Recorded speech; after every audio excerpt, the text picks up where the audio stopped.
قدیم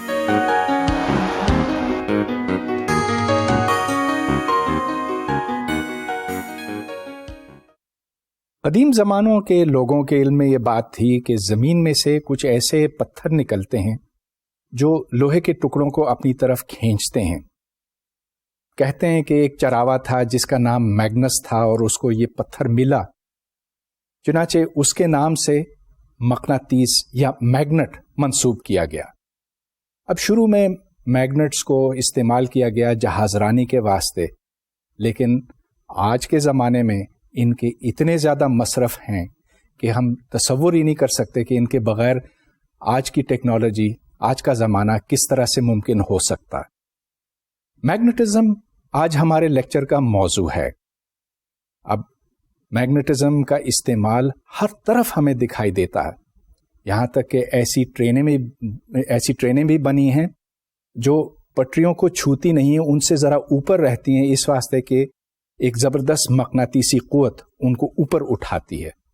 پھر آپ نے پاکستان کے ہر شہر میں یہ دیکھا ہوگا کہ MRI کے اشتہار لگے ہوئے ہیں، میگنیٹک ریزونانس امیجنگ.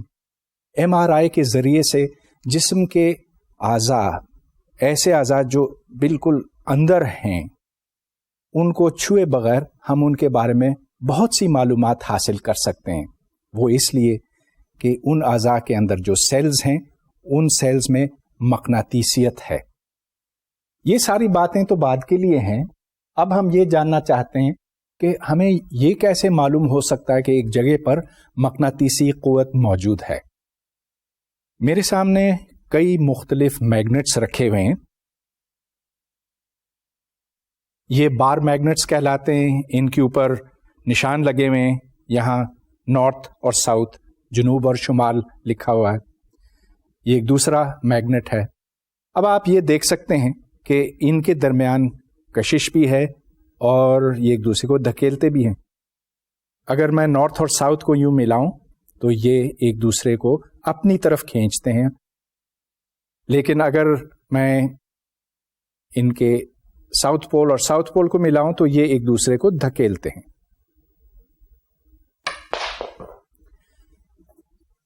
یہ ایک مختلف قسم کا میگنٹ ہے. اس میں بھی شمال اور جنوب دونوں قطب لکھے ہوئے ہیں، اور ادھر بھی میں یہ دیکھتا ہوں کہ جب یہ ایک دوسرے کے نزدیک لائے جاتے ہیں تو ان کے درمیان یا تو کشش ہوتی ہے یا ایک دوسرے کو دھکیلتے ہیں.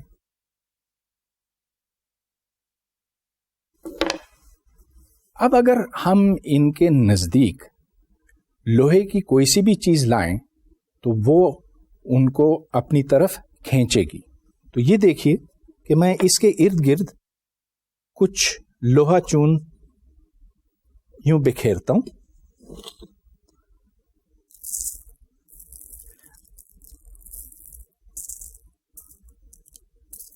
اور ان کے گرد ایک مخصوص قسم کا نمونہ بنتا ہے، ایک پیٹرن بنتا ہے. تو جہاں مقناطیسیت طاقت زیادہ ہے، آپ دیکھتے ہیں کہ ادھر لوہا چون زیادہ مقدار میں جمع ہوتا ہے اور دور دور کم ہے. یہ میں اس میگنٹ کے ساتھ بھی کر سکتا ہوں. اس کا پیٹرن آپ دیکھیے گا تھوڑا سا مختلف ہوگا.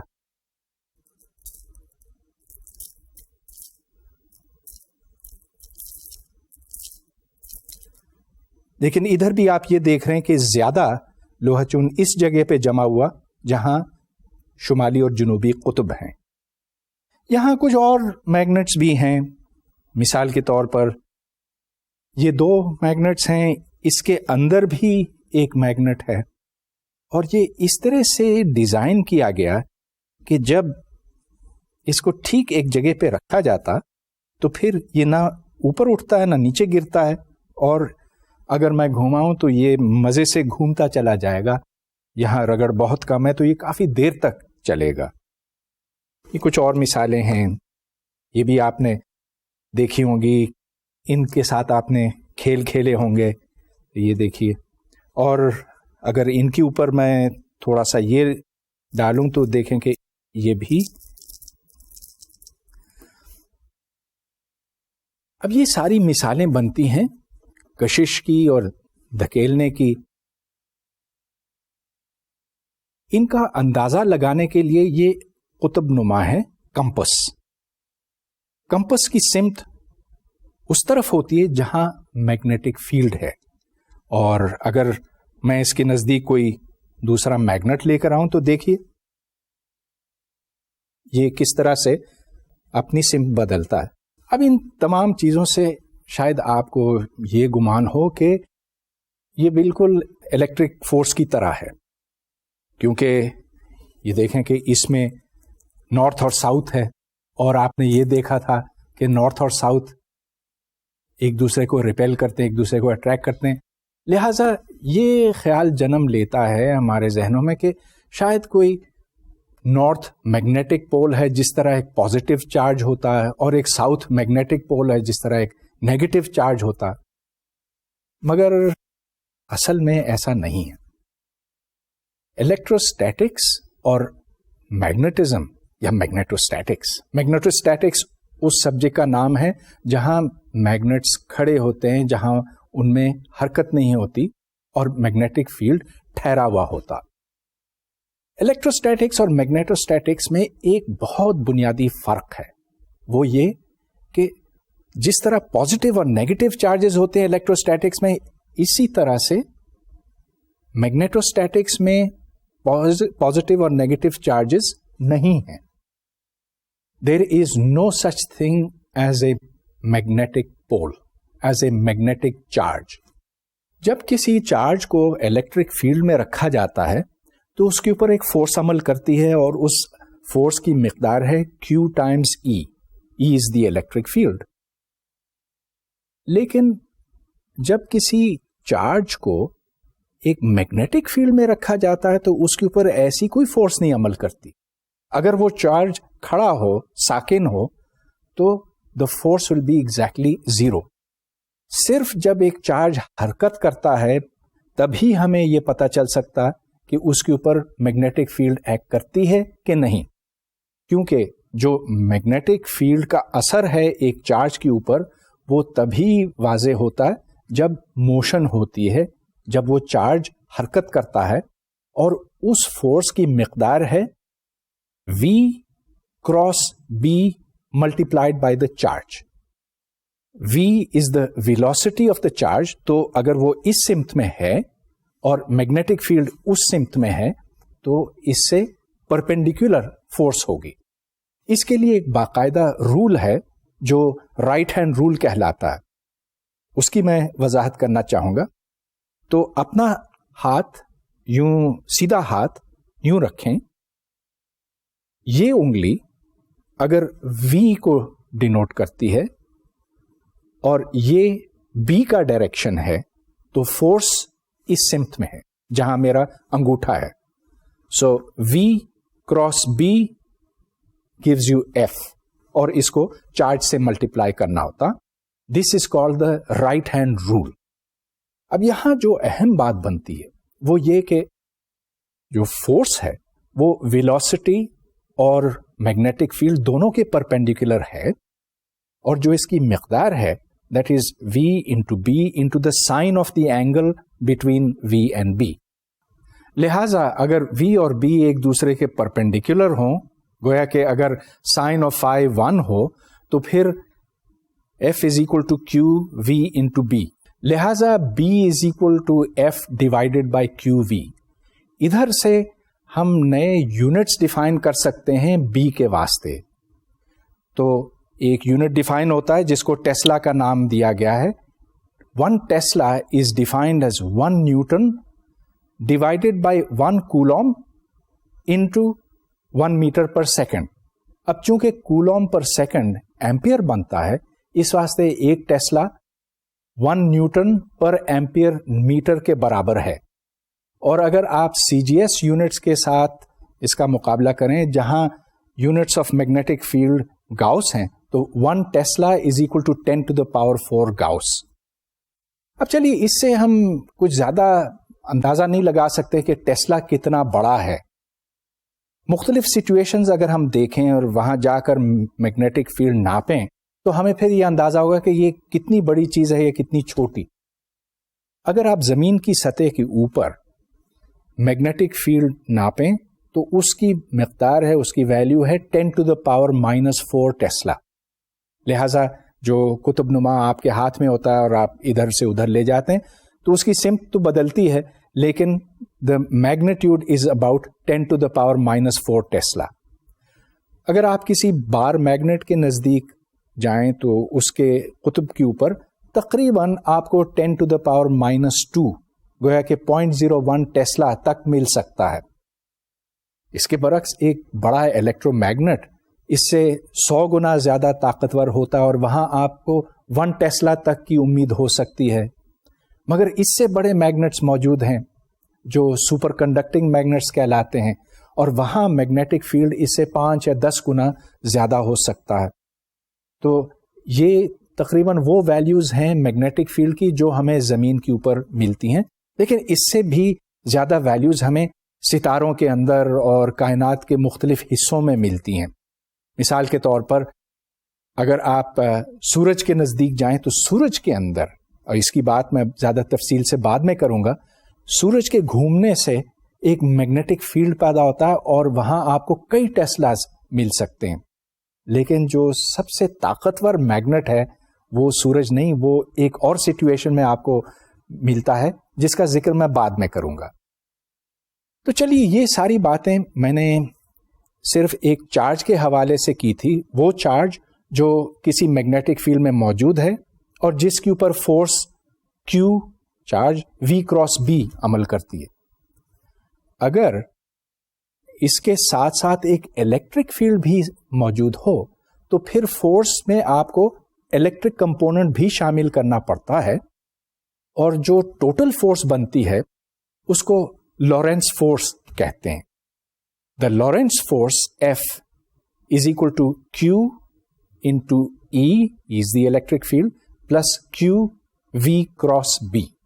یہ فورس بہت زیادہ اہمیت رکھتی ہے اور اس کو اب ہم بہتر طور پر سمجھنا چاہیں گے. جیسا کہ لارنس فورس کے فارمولے سے ظاہر ہوتا ہے، الیکٹرک اور میگنیٹک فورسز مختلف سمتوں میں ہو سکتے ہیں. اب چلیے ہم ایک ایسی سچویشن بناتے ہیں کہ میگنیٹک فورس ایک سمت میں ہو اور الیکٹرک فورس دوسری سمت میں، اور یہ سچویشن ہم بنائیں گے کہ یہ ایگزیکٹلی ایک دوسرے کو کینسل کریں. تو میں آپ کے سامنے ایک سچویشن پیش کرتا ہوں. فرض کیجئے کہ یہ نیگیٹولی چارج پلیٹ ہے، یہ پازیٹیولی چارج. چنانچہ ایک پازیٹیو چارج کی کوشش، اگر ایک پازیٹیو چارج بیچ میں رکھا جائے اس کی کوشش یہ ہوگی کہ وہ نیچے جائے. اب فرض کیجئے کہ ایک پازیٹیولی چارج پارٹیکل اس طرف سے داخل ہوتا ہے، الیکٹرک فیلڈ اس کو نیچے دھکیلنے کی کوشش کرے گی. یہاں پر ہم ایک میگنیٹک فیلڈ بھی اپلائی کرتے ہیں اور اس کی سمت ایسی ہے کہ میگنیٹک فورس اوپر کی طرف ہے، یعنی کہ الیکٹرک فورس سے مخالف جانب میں. اب اس ڈائیگرام میں آپ دیکھیں پارٹیکلز جو پازیٹیولی چارجڈ ہیں لیفٹ سے داخل ہوتے ہیں اور وہ رائٹ کی طرف جاتے ہیں. نیچے کی طرف فورس FE ہے which is equal to Q into E، اور اوپر جو میگنیٹک فورس ہے اس کی مقدار بنتی ہے Q into the velocity into the magnetic field. یہاں جو کراس کا نشان بنایا گیا وہ یہ دکھاتا ہے کہ میگنیٹک فیلڈ ویلوسٹی اور الیکٹرک فیلڈ دونوں کے پرپینڈیکولر ہے، گویا کہ یہ اندر کی طرف ہے. اب اگر ہم الیکٹرک فیلڈ کو اس طرح سے ایڈجسٹ کریں، ایک پوٹینشیل ہے ان دونوں پلیٹس کے درمیان، تو اس الیکٹرک فیلڈ کو ہم ایڈجسٹ کر سکتے ہیں پوٹینشیل بدل کر.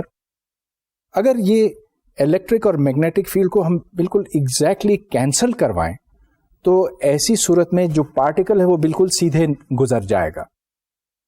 اب دونوں فورسز کو آپ برابر کر لیجئے، QV into B is equal to Q into E. تو یہاں سے پھر V کی ویلیو نکل آئی، V is equal to E divided by B. گویا کہ یہ ایک ویلوسٹی سلیکٹر بنتا ہے. ہم یہ جان سکتے ہیں کہ ایک پارٹیکل، چارج پارٹیکل کس سپیڈ سے گزر رہا ہے. الیکٹرک اور میگنیٹک فیلڈ جب ایک دوسرے کو ایگزیکٹلی کینسل کرتے ہیں تبھی یہ سیدھے گزرے گا. یہ ایک بڑی سادہ مشین ہے ویلوسٹی معلوم کرنے کے واسطے. دلچسپ بات یہ ہے کہ ایک میگنیٹک فورس چارج کے اوپر کوئی کام نہیں کرتی. ہاں ڈیفینیٹلی ایک چارج کا رخ وہ بدل سکتی ہے، لیکن ابھی میں آپ کو یہ پروف کر کے دکھاؤں گا اس کے اوپر کوئی کام نہیں کر سکتی. اب یہ الیکٹرک فیلڈ کے بالکل برعکس ہے. الیکٹرک فیلڈ کے لیے یہ ہوتا ہے کہ جب ایک الیکٹرک فیلڈ کسی چارج کو دھکیلتی ہے یا کھینچتی ہے تو کام کیا جاتا ہے، اس واسطے کہ کام کی مقدار ہے D W is equal to the force into the distance, اور یہاں پر ڈاٹ پروڈکٹ ہے ایف ڈاٹ ڈی ایکس. اب ایف ڈی ایکس کے ڈائریکشن میں ہو سکتا ہے، ہوگا. اگر یہ ایک آزاد چارج ہے تو وہ ای کے along ہی چلے گا. لیکن اب چلیے میں آپ کو یہ دکھاتا ہوں کہ میگنیٹک فیلڈ کے لیے کام کرنا ممکن نہیں. تو یہاں پر D W is equal to force dot the displacement D R, F dot D R. ادھر ایف کی قیمت لگائیے Q into V cross B, D R ویسے ہی رہے گا. اب ڈی آر کو آپ ڈی ٹی سے ڈیوائڈ کریں اور ساتھ ساتھ ملٹیپلائی بھی کریں گے، اس طرح سے ڈی ٹیز آپس میں کٹ جائیں گی. مگر D R by D T تو ویلوسٹی آف دا پارٹیکل ہے وی، چنانچہ یہاں پر Q into V cross B dot V آتا ہے. آپ یہ جانتے ہیں کہ V cross B dot V zero کے برابر ہے، کیونکہ وی کراس بی تو وی کے پرپینڈیکولر بنا. یہ بات پھر ثابت ہو گئی کہ ایک میگنیٹک فیلڈ صرف ایک پارٹیکل کا رخ بدل سکتا ہے، اس کی انرجی تبدیل نہیں کر سکتا. چنانچہ اگر ایک تیز چلنے والا پارٹیکل کسی میگنیٹک فیلڈ کے اندر داخل ہو جائے تو میگنیٹک فیلڈ اس کو موڑ دے گا. کیوں موڑے گا؟ اب یہ دیکھیے کہ فرض کیجیے میگنیٹک فیلڈ اوپر کی طرف ہے اور پارٹیکل اس طرف آ رہا ہے، تو جو فورس ہے وہ اس طرف ہوگی، یعنی کہ دونوں کے پرپینڈیکولر ہوگی اس طرف، اور جو ہی وہ اس طرف مڑنے لگے گا تو ظاہر ہے کہ جو فورس ہے اس کا رخ بھی بدل جائے گا.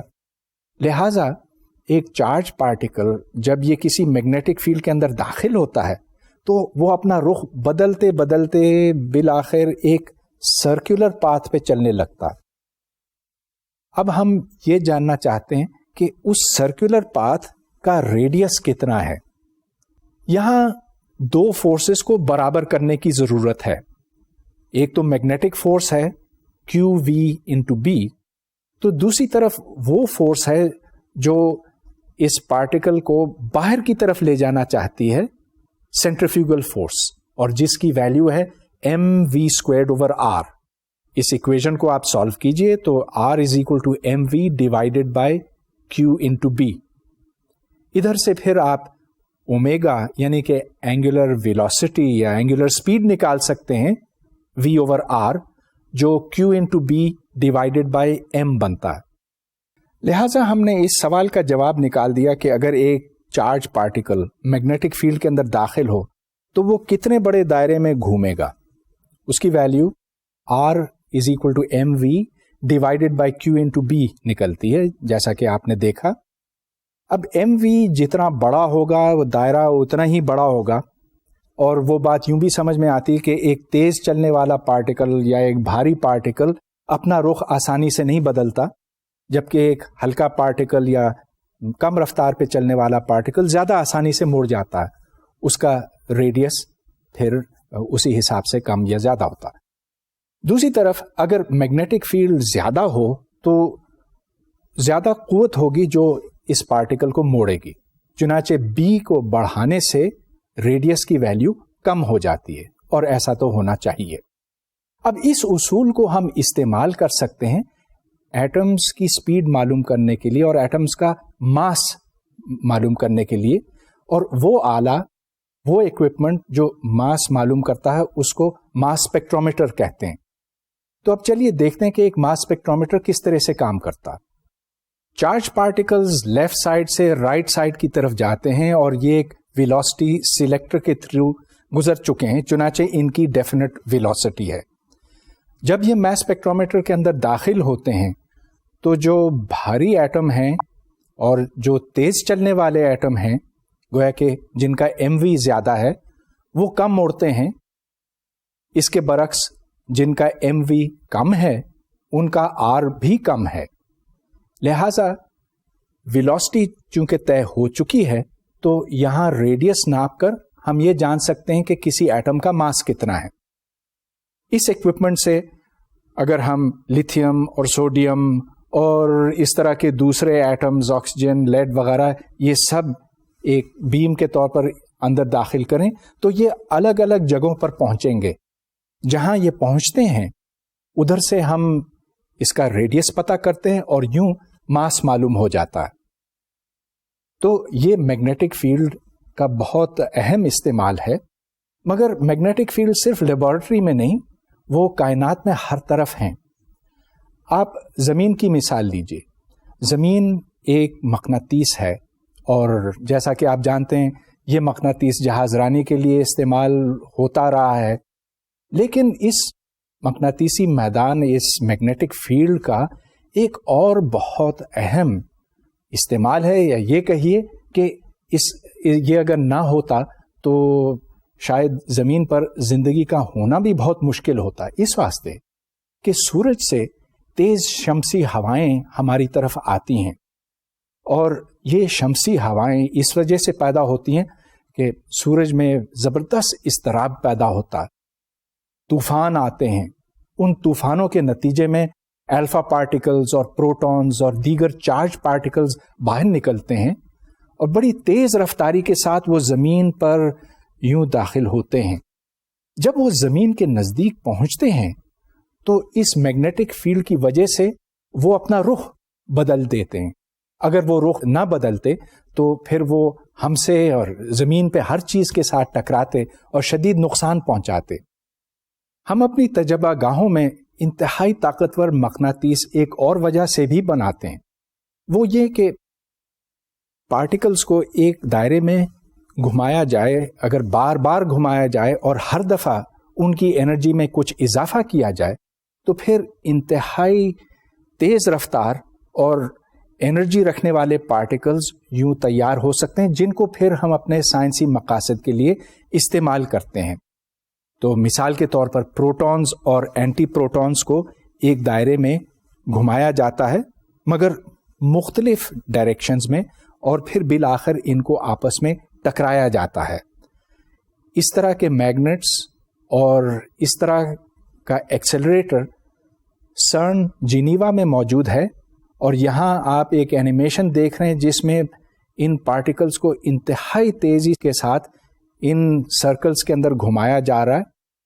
جب یہ تقریباً روشنی کی رفتار پر پہنچتے ہیں تو پھر ان کو آپس میں ٹکرایا جاتا ہے، اور پھر ان سے جو مزید پارٹیکلز برآمد ہوتے ہیں ان کا مطالعہ کر کے ہم قدرت کے بنیادی قوانین تک پہنچتے ہیں.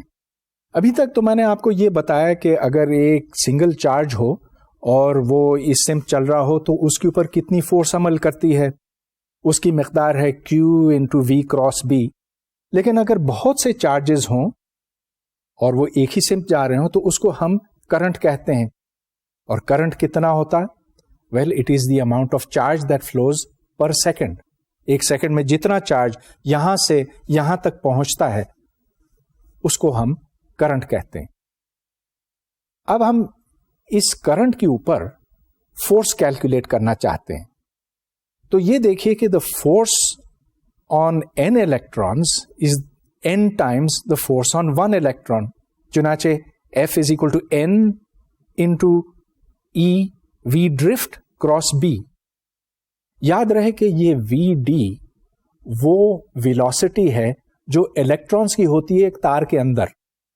آپ کو یاد ہوگا پچھلے لیکچر میں کہ میں نے آپ کو بتایا تھا کہ ایک الیکٹران بہت آہستگی کے ساتھ ایک جگہ سے دوسری جگہ پہنچتا، کیونکہ وہ کئی دفعہ ٹکریں کھاتا ہوا یہاں جاتے ہوئے کولیجنز کے بعد اس جگہ پر پہنچتا، اور جو اس کی ایوریج سپیڈ بنتی ہے اس کو میں نے ڈرفٹ ویلوسٹی کہا. لہذا ادھر کرنٹ پر فورس کیلکولیٹ کرنے کے واسطے میں نے وی ڈرفٹ استعمال کیا. اس تار کے اندر الیکٹرانز کی تعداد n ہے اور n کی ویلیو بنتی ہے number density multiplied by the volume. اس واسطے کہ جو اسمال n ہے that is the number per unit volume. Volume is area into length. چنانچہ n big n is equal to small n a into l. لہذا f I cross b بنتا ہے. اب یہ بات تو بہت معقول ہے, بہت مناسب ہے کہ جتنا زیادہ کرنٹ فلو کرے گا اور میگنیٹک فیلڈ کی ویلیو جتنی زیادہ ہوگی تو اسی حساب سے فورس بھی زیادہ ہوگی. یہ فارمولا یاد رکھنے کا ہے, اتنا آسان ہے کہ ویسے بھی یاد رہ جائے گا. F is equal to I cross B. اس کا مطلب یہ بھی بنا کہ اگر آپ نے ایک سیدھی تار میگنیٹک فیلڈ کے اندر رکھی ہوئی ہو تو وہاں سے ایک فورس پیدا ہوگی, وہ فورس اس تار کے اوپر عمل کرے گی. اس مثال میں ایک تار ہے جو ریکٹینگولر لوپ میں ہے. اس لوپ میں کرنٹ I گزرتا ہے اور یہ میگنیٹک فیلڈ B کے اندر واقع ہے. یہ آپ دیکھ سکتے ہیں کہ اس تار کے دو حصے بنتے ہیں, ایک جو میگنیٹک فیلڈ کے پیرالل ہے اور ایک جو پرپینڈیکولر. اب جو حصہ میگنیٹک فیلڈ کے پیرالل ہے اس کے اوپر تو کوئی فورس عمل کرے گی نہیں, اس واسطے کہ I کراس B آتا ہے, اور اگر I اور B دونوں ایک ہی سمت میں ہو تو ظاہر ہے کہ یہ فورس زیرو ہوگی. لیکن اس کے دو حصے ایسے ہیں جو اس کے پرپینڈیکولر ہیں. جیسا کہ آپ ڈائیگرام میں دیکھ رہے ہیں, ٹارک کے دو حصے بنتے ہیں کیونکہ ایک فورس اندر کی طرف ہے, دوسری باہر کی طرف, اور ان دونوں کا ایک ہی اثر ہے, گویا کہ وہ اس لوپ کو گھماتی ہیں. چنانچہ tau is F into A over 2 plus F into A over 2, یہ ڈبل ہو گیا. اب فورس کی مقدار ہے current into magnetic field into the length of the wire جو B ہے, اور جیسا کہ میں نے کہا اس کو آپ ڈبل کرتے ہیں. B into A is the area of the loop. چنانچہ torque is I into the area of the loop into the magnetic field. Mu کو ہم ڈیفائن کرتے ہیں as the current into the area of the loop. اس واسطے tau بنتا ہے mu into B. یہ ایک بہت اہم ریزلٹ بنا کہ اگر ایک چھوٹا سا لوپ ہو آپ کے پاس, اس لوپ کا ایریا A ہو اور اس کے گرد کرنٹ I یوں گردش کر رہا ہو, تو اس کا میگنیٹک مومنٹ بنتا ہے I انٹو A. اب جیسا کہ آپ جانتے ہیں, ایک الیکٹرک ڈائپول کو الیکٹرک فیلڈ میں جب رکھا جاتا ہے تو اس کے اوپر بھی ایک ٹارک عمل کرتی ہے. اس ٹارک کی مقدار ہے P cross E, where P is the dipole moment. تو یہ اس کے بالکل مشابہ ہے. بجائے ڈائپول مومنٹ کے, الیکٹرک ڈائپول مومنٹ کے, یہاں میگنیٹک ڈائپول مومنٹ ہے. لہذا جو ٹاؤ کا ایکسپریشن بنتا ہے, اگر آپ اس میں اینگلز ڈالیں اور میگنیٹک فیلڈ اور کرنٹ کو پرپینڈیکولر نہ لیں تو پھر ٹاؤ بنتا ہے میو کراس پی. میو ایک ویکٹر ہے, magnetic moment is a vector. اور اس بات کو میں سمجھانا چاہوں گا. تو فرض کیجئے کہ کرنٹ یوں گھوم رہا ہے, تو جو اس کا پرپینڈیکولر ڈائریکشن ہے وہ میگنیٹک مومنٹ کا ڈائریکشن ہوگا. اگر آپ ایک میگنیٹک فیلڈ اپلائی کرتے ہیں تو میگنیٹک مومنٹ کی کوشش یہ ہوگی کہ وہ اپنے آپ کو میگنیٹک فیلڈ کے ساتھ الائن کر لے. ایسی صورت میں اس کی انرجی کم سے کم ہو جائے گی, اور اگر آپ اس کو بالکل الٹ دیں تو پھر اس کی انرجی سب سے زیادہ ہو جائے گی. چنانچہ ایک میگنیٹک مومنٹ کے اوپر فورس عمل کرتی ہے اور وہ فورس اس کو سیدھے کر دیتی ہے, مطلب یہ کہ along the magnetic field کر دیتی ہے. میگنیٹک مومنٹس کی بہت زیادہ اہمیت بنتی ہے ایٹامک فزکس میں, نیوکلیئر فزکس میں, اور تمام ایسے شعبوں میں بنتی ہے جہاں کرنٹس سرکولیٹ کرتے ہیں. دنیا کا سب سے چھوٹا میگنیٹ جس کا سب سے کم میگنیٹک مومنٹ ہے, اتنا چھوٹا ہے کہ آپ اگر ایک سی سی لیں تو اس کے اندر 10 to the power 26 آ جاتے ہیں اس طرح کے میگنیٹس کے. اس کو ہم الیکٹران کہتے ہیں. Why is the electron a little magnet?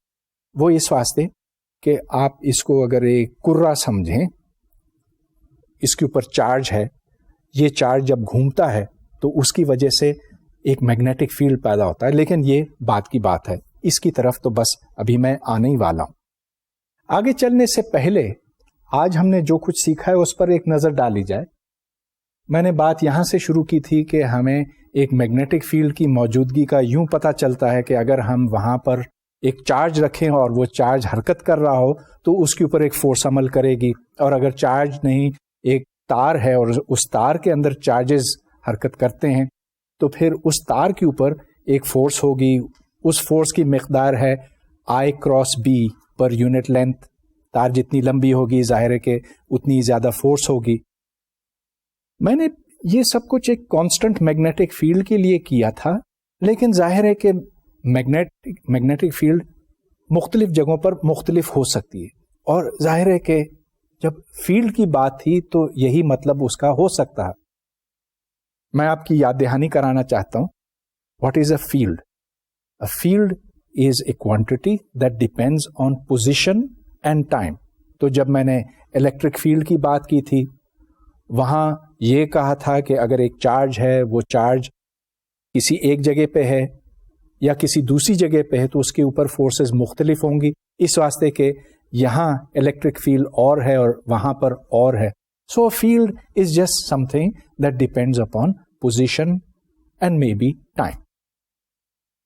یہ ساری باتیں تو میگنیٹک فیلڈ کے اوپر بھی صادق آتی ہیں۔ میگنیٹک فیلڈ یہاں کچھ ہو سکتا ہے، یہاں کچھ اور ہو سکتا ہے، مگر اب تک ہم اس سوال کی طرف نہیں آئے کہ یہ میگنیٹک فیلڈ آیا کہاں سے، میگنیٹک فیلڈ کیا چیز پروڈیوس کرتی ہے۔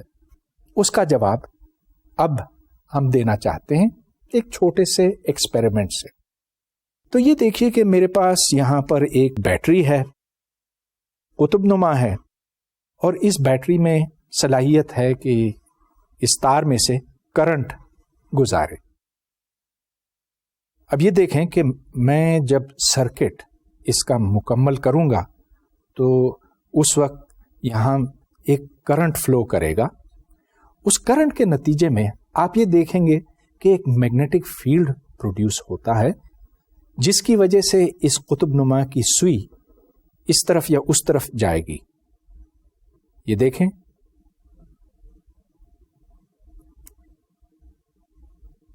پھر سے دیکھیں، تو آپ نے یہ دیکھا کہ جب کرنٹ یہاں سے گزرا تو یہ سوئی اپنی جگہ سے ہل گئی، اور اب تو بہت زیادہ ہوئی۔ ایک اور چھوٹا سا تجربہ کر لیتے ہیں۔ تو میں تھوڑے سے لوہے کے ذرے ادھر بکھیر دیتا ہوں، اور اب چلیے یہاں تار رکھتا ہوں اور اس تار میں سے کرنٹ گزاروں گا، تو یہ دیکھیے گا کیا ہوتا۔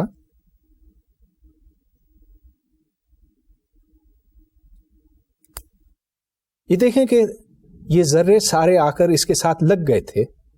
دوبارہ دیکھیں،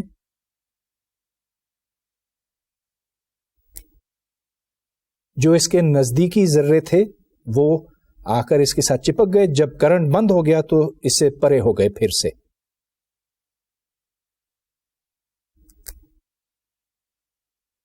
یہاں سے یہ بات ثابت ہوئی کہ کرنٹ کے گزرنے سے میگنیٹک فیلڈ پیدا ہوتا، مگر اس کی مقدار کتنی ہے اور یہ ہم کیسے کیلکولیٹ کر سکتے ہیں؟ اب مجھے اس کی طرف آنا ہے۔ تقریباً 250 سال پہلے ایمپیئر نے یہ بات دریافت کی تھی کہ اگر ایک سرکٹ میں سے کرنٹ گزرتا ہے تو ایک خاص رول اپلائی کرتا ہے جس کو ایمپیئرز لا کا بعد میں نام دیا گیا، اور اس رول یا اس لا کی سٹیٹمنٹ یہ ہے کہ اگر ہم اس سرکٹ کے along چلتے چلے جائیں اور ہر حصے کو ہم ڈی ایس کہیں، تو یہ ایک بڑا سرکٹ ہے، کہیں آپ کرنٹس کے گرد یہ ایک لائن کھینچتے ہیں، امیجنری لائن ہو سکتی ہے، اور ہر حصے کو آپ ڈی ایس کہتے ہیں. تو اگر آپ integral B dot D S بنائیں, مطلب یہ کہ ہر پوائنٹ کے اوپر جو بی کی ویلیو ہے ویکٹر بی کی, اور یاد رہے کہ یہ میگنیٹک فیلڈ ہے, it is different at different points along the circuit. تو B dot ds is equal to mu naught into I, where I is the total current enclosed by the circuit. اب پھر اس پہ غور کرتے ہیں. دیکھیے مطلب یہ بنا کہ ہم کوئی سا اس طرح کی باؤنڈری بنا لیتے ہیں, اس کو آپ ایمپیرین باؤنڈری کہہ سکتے ہیں یا خالی باؤنڈری کہہ سکتے ہیں, اور اس کے اندر جتنا کرنٹ ہے, تو مثال کے طور پر اگر کرنٹ یوں جا رہا ہے اوپر کی طرف ہے تو ہم اس طرف ایک سرکل کھینچ سکتے ہیں اور یہ ایمپیرین لوپ بن گیا. اب اس لوپ پر ہم چلتے چلے جائیں گے اور دوبارہ اسی مقام پر پہنچیں گے.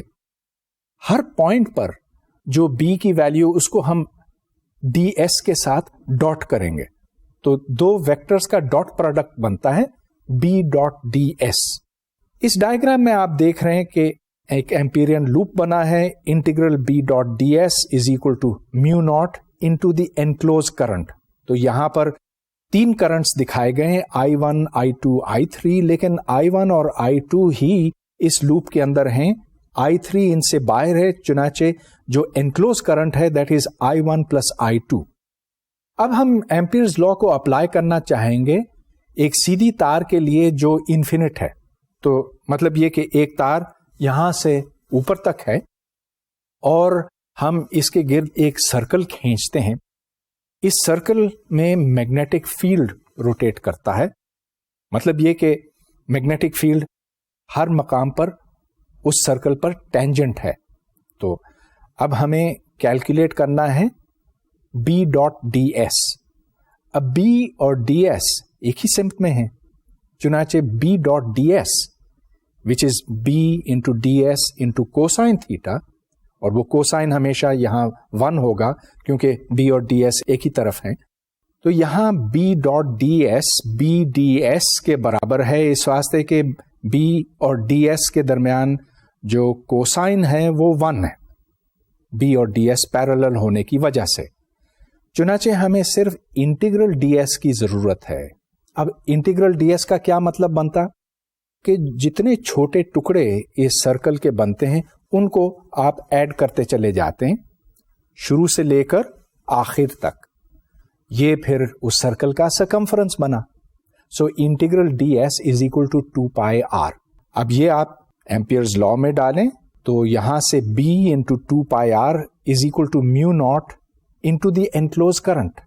ادھر سے بی کی ویلیو نکل آئی, B is equal to mu naught into I divided by 2 pi are.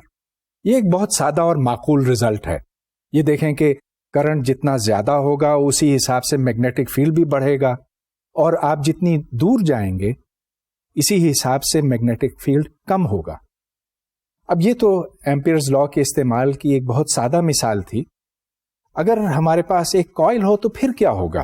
تو مثال کے طور پر یہ تار ہے, اگر اس سے میں ایک سولینوئڈ بناؤں تو کئی ٹرنز اگر یوں لپیٹ دی جائیں, فرض کیجئے کہ میں نے بہت سی ٹرنز لپیٹی ہیں اور اس سمت میں اور اس سمت میں یہ ایک انفینٹ سولینوئڈ بنتا ہے, تو پھر ہم اس میں جو میگنیٹک فیلڈ پیدا ہوتا وہ کس طرح سے کیلکولیٹ کریں گے؟ ایمپیئرز لا کی مدد سے یہ کیلکولیشن بڑی آسانی سے کی جا سکتی ہے. میگنیٹک فیلڈ میری انگلی کی سمت میں ہوگی تو آپ یہ دیکھیں کہ یہاں بی کا ڈائریکشن بنا ہوا ہے. ہم یہاں پر ایک ایمپیرین لوپ بنائیں گے. جو کرنٹ اس میں دکھایا گیا ہے وہ نقطے ہیں, وہ تاروں کو ریپرزینٹ کرتا ہے اور یہ کرنٹ اندر کی طرف جا رہا ہے. ایمپیرین لوپ ہم بنائیں گے اے سے بی, پھر بی سے سی, سی سے ڈی اور دوبارہ ڈی سے اے آ کر. اس سائڈ کو آپ ایچ کہیں اور بے شک جو بی اور سی کا فاصلہ ہے اس کو آپ کچھ بھی رکھیں, اس سے کوئی فرق نہیں پڑتا, اس واسطے کہ صرف ایک سیکشن پہ گویا کہ اے سے بی تک میگنیٹک فیلڈ موجود ہے اور ہر جگہ میگنیٹک فیلڈ 0 ہے. چنانچہ اب آپ ایمپیرین لوپ پر B.ds کو جب کیلکولیٹ کرتے ہیں تو صرف اس کا ایک ہی حصہ ہے گویا کہ A سے B تک جو نان زیرو ہے. B سے C سے D سے A یہ سارے ٹکڑے 0 ہیں کیونکہ یہاں پر B کی ویلیو 0 ہے. I کی ویلیو کتنی بنی؟ یہ ہے I0 into N into H. N is the number of turns per unit length. اور اگر H یہاں لمبائی ہے تو اس کا مطلب یہ کہ N into H is the total length. So I0 into the number of turns یہ ٹوٹل کرنٹ بنا. یہ ایک نہایت سادہ ریزلٹ ہے. ظاہر ہے کہ جتنا زیادہ کرنٹ اس لوپ میں سے گزرے گا، اس سولینوئڈ میں سے گزرے گا، میگنیٹک فیلڈ اسی حساب سے زیادہ ہوگا اور پھر جتنی زیادہ ٹرنز ہوں گی per unit length magnetic field زیادہ ہوگا. اب چلیے ہم ایمپیئرز لا کا اطلاق کرتے ہیں ایک مختلف سچویشن میں. یہ بھی ایک تار کے واسطے ہے، ایک سیدھی تار انفینٹ ہے جو یہاں سے یہاں جا رہی ہے، مگر اس کی موٹائی ہے اور ہم اس تار کے اندر میگنیٹک فیلڈ معلوم کرنا چاہتے ہیں. تو فرض کیجئے کہ ہم ڈسٹنس r پہ ہیں اس تار کے مرکز سے، یعنی اس تار کے ایکسس سے، تو پھر یہاں پر میگنیٹک فیلڈ کی مقدار کتنی ہوگی؟ ادھر بھی ہم ایک ایمپیرین لوپ اس طرح سے ڈرا کریں گے. میگنیٹک فیلڈ اس لوپ کے along ہوگا، چنانچہ B.ds will be equal to B into 2 pi r. اور r یہ باہر کا r نہیں ہے، یہ وہ r ہے جو اس تار کے اندر ہے. اب صرف ایک بات رہ جاتی ہے کہ اس کے اندر کرنٹ کتنا ہے. یاد رہے کہ اس پورے تار میں سے جو کرنٹ گزرتا ہے وہ I0 ہے، I ہے، اور اگر ہم اس کا ایک کراس سیکشن لیں تو اگرچہ ہر طرف کرنٹ ڈینسٹی یونیفارم ہے، لیکن R میں اگر چھوٹا R ہے تو اس میں سے کرنٹ کچھ ہوگا اور یہ پورے کرنٹ سے کم ہوگا. کتنا کم ہوگا؟ تو چلیے اب حساب لگاتے ہیں کہ ریڈیس R کے اندر کتنا کرنٹ فلو ہوتا ہے. اسمال r میرا مطلب ہے، لارج R جو ہے وہ اس تار کا ریڈیس ہے.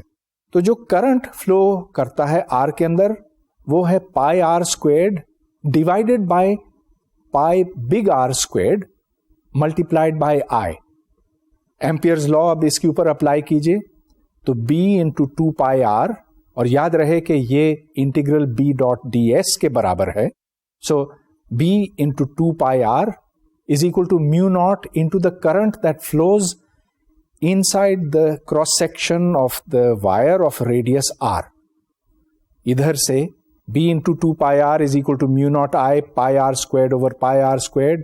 pi کٹ جاتا ہے، B کی ویلیو نکلتی ہے mu naught I r over 2 pi r squared. Us result کو اب ہم سمجھتے ہیں. یہ دیکھیں کہ اگر اسمال r 0 ہو جائے تو پھر کرنٹ ختم ہو جائے گا، اور اس کے ساتھ ساتھ جو میگنیٹک فیلڈ ہے وہ بھی 0 ہو جائے گا at the centre of the wire along the axis of the wire.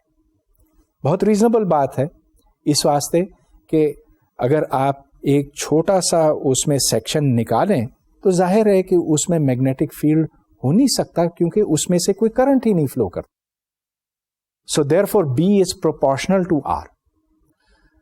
جیسے جیسے آپ زیادہ دور جاتے ہیں ایکسس سے اسی حساب سے B بڑھتا ہے. اب B بڑھتا چلا جائے گا جب تک کہ R کی ویلیو، اسمال r کی ویلیو بگ R کے برابر نہ ہو. اس پوائنٹ پر جو کیلکولیشن ہم نے پہلے کی تھی اور جو اب کر چکے ہیں، B کی ویلیو دونوں پہ برابر ہونی چاہیے. اگر ہم ان فارمولوں کو پلاٹ کریں as a function of R تو یہ دیکھیں کہ B R equals R تک لینئرلی بڑھتا جاتا ہے. مطلب یہ کہ B is proportional to R، اور جب یہ R پہ پہنچ جاتا ہے تو اس کے بعد پھر 1/R کے ساتھ ڈیکریز شروع ہو جاتی ہے. تو جیسے جیسے آپ تار سے دور ہوتے جائیں گے ویسے ویسے میگنیٹک فیلڈ کی مقدار کم ہوتی چلی جائے گی. لیکن جو تار کا آؤٹ سائڈ شیل ہے جو باؤنڈری ہے اس پر یہ دونوں فارمولے میچ کرتے ہیں. ایسا تو ہونا چاہیے اس واسطے کہ میگنیٹک فیلڈ کو تو کنٹینیوس ہونا چاہیے. اس لیکچر میں ہم نے میگنیٹک فیلڈز کے بارے میں کافی کچھ سیکھا ہے. سب سے پہلے یہ کہ ایک چارج تبھی میگنیٹک فیلڈ میں ایک فورس محسوس کرتا ہے جب وہ موو کر رہا ہو. اگر وہ کھڑا ہو تو اس کے اوپر کوئی فورس عمل نہیں کر سکتی. دوسرے یہ کہ میگنیٹک چارجز نہیں ہوتے. جس طرح الیکٹرک چارجز دو قسموں کے ہوتے ہیں, پازیٹیو اور نیگیٹو, لیکن میگنیٹک چارج جیسی کوئی چیز نہیں ہے. ہم نے یہ بھی دیکھ لیا کہ اگر ایک کرنٹ ہے تو اس کرنٹ سے میگنیٹک فیلڈ پروڈیوس ہوتا ہے. جہاں چارجز حرکت کرتے ہیں یا گھومتے ہیں تو اس سے میگنیٹک فیلڈ پروڈیوس ہوتی ہے. یہی وجہ ہے کہ الیکٹران ایک چھوٹا میگنٹ ہے. اگر وہ اپنے محور کے گرد یوں گھومتا ہے تو اس کا مطلب یہ کہ چارج بھی گھومتا ہے. جب چارج گھومتا ہے تو اس سے ایک چھوٹا میگنٹ پروڈیوس ہوتا ہے کیونکہ میگنیٹک فیلڈ اس کی وجہ سے بنتی ہے. یہ تو سب سے چھوٹا میگنٹ تھا. اب میں یہ بھی سوال کر سکتا ہوں کہ سب سے بڑا میگنٹ کون سا ہے؟ سب سے بڑا میگنٹ آسمان میں پایا جاتا ہے اور اس کا نام ہے پلسار. جب ستارے اپنی زندگی گزار کر بالکل اپنے آخری وقتوں میں پہنچتے ہیں تو بعض ستارے ایسے ہوتے ہیں جو پھٹ جاتے ہیں. جب وہ پھٹتے ہیں تو ایک گٹھلی رہ جاتی ہے اور اس گٹھلی میں چارج پارٹیکلز ہوتے ہیں جو انتہائی تیزی کے ساتھ اس ستارے کے ساتھ گھومتے ہیں. اس وجہ سے ان سے ایک میگنیٹک فیلڈ پروڈیوس ہوتی ہے اور یہ دنیا کی سب سے طاقتور فیلڈ ہے. میں نے اس سے پہلے آپ کو میگنیٹک فیلڈز کا کچھ اندازہ دیا تھا کہ زمین کے اوپر 10⁻⁻⁴ گاؤس ہے اور جو سب سے طاقتور سپر میگنٹ بنایا جا سکتا ہے زمین کے اوپر, سپر کنڈکٹنگ میگنٹ, اس میں شاید 5 یا 10 ٹیسلا سے زیادہ آپ نہ بنا سکتے ہیں. لیکن ایک پلسار کا میگنیٹک فیلڈ 10⁻⁶ 10⁸ ٹیسلا تک ہو سکتا ہے اور اس کی وجہ سے ایک بہت تیز پلس روشنی کی ملتی ہے جو ہم تک پہنچتی ہے. تو یہ سارے کمالات جو ہیں میگنیٹزم کے وہ زمین پر کم اور آسمان میں زیادہ دکھائی دیتے ہیں. اب اگلے لیکچر میں اس کے اوپر بات کروں گا کہ اگر ایک میگنیٹک فیلڈ وقت کے ساتھ تبدیل ہو رہا ہو تو اس کا کیا اثر ہوتا ہے, کیا کیا ایفیکٹس اس کی وجہ سے پیدا ہوتے ہیں. ان کو سمجھنا بہت ضروری ہے کیونکہ ابھی تک اس لیکچر میں نے صرف اسٹیشنری میگنیٹک فیلڈز کی بات کی. مطلب یہ کہ ایسے فیلڈز جو وقت کے ساتھ تبدیل نہیں ہوتے. مگر جو اگلے لیکچر میں بات کروں گا اس میں ٹائم ویئرنگ میگنیٹک فیلڈز ہوں گی اور ان سے پھر نئے قسم کے فینومینا اور نئے قسم کے پریڈکشنز یہ سب ہمارے سامنے آئیں گے. اس وقت تک کے لیے اجازت.